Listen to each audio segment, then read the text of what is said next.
Hello, everybody. My name is Frederick Matengo, and I just want to share with you 5 things that every lady must look for before they get married to any man. 5 things women should look for in a man before they get married to them. 5 things that every man should have before they engage a lady. Number one, one of the most important ones is a relationship with God.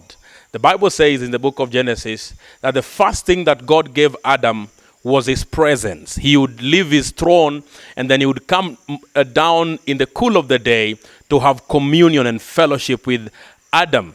Adam lived in the presence of God. He had a powerful relationship with God. So every man that does not have a relationship with God, every man that does not have the presence, that is not in the presence of God, is an accident waiting to happen.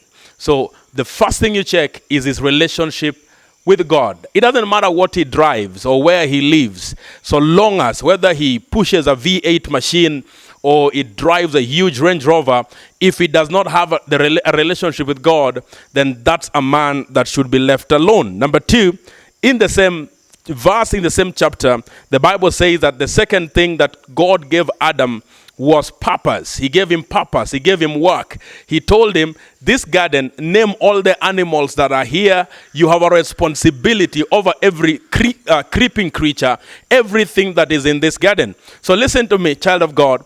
Any man, before they get a lady, they get married to a woman, should be able to have work or purpose. There is something that they are passionate about. There has to be something that they are willing to build their lives around. Don't get married to somebody.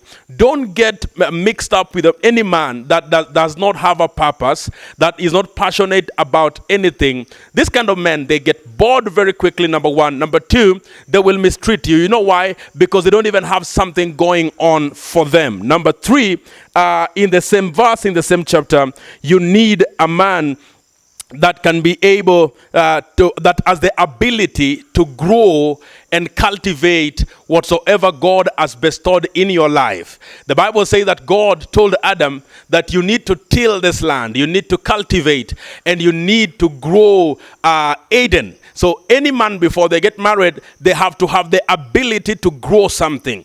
They have to have the ability to cultivate something in a woman. I always say that the woman that any man wants to marry does not exist. She exists in his brain. She exists in his mind.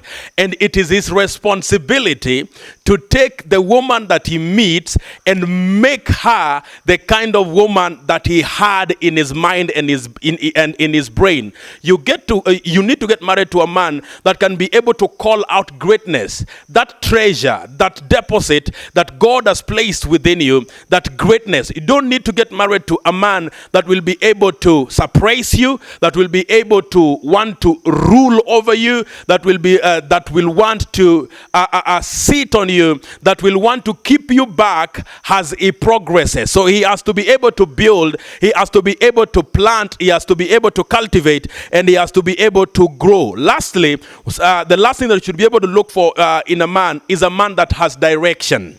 He has to have direction. He has to have a purpose. He has to have a path where he is going to. There's a question that every woman normally asks their husbands or their boyfriends or their fiancés. And the question is, what do you think? Where do you see us in the next 4 years? Where are we going? What is this we are having? The reason why women ask those questions is because women are wired to follow somebody that has direction. A woman is like an incubator. If you give her grocery, she will make you dinner.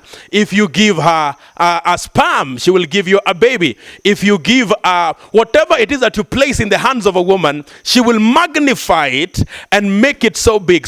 But she needs direction. She needs you to be going somewhere. So number 1, he has to have the presence of God. Number 2, this man has to have purpose or work. Number 3, he has to have the ability to be able to build, cultivate, and grow something in you. And lastly, this man must be able to have direction. Any man that does not have those 4 things is a man that should be left alone. You know why? Because the Bible said that this man that God gave these things, he looked at him and he said that this man is not good alone. The man that has his presence, has purpose, has direction, and has the ability to be able to cultivate is the one that is allowed to be able to have a woman in his life. Thank you so much. God bless you.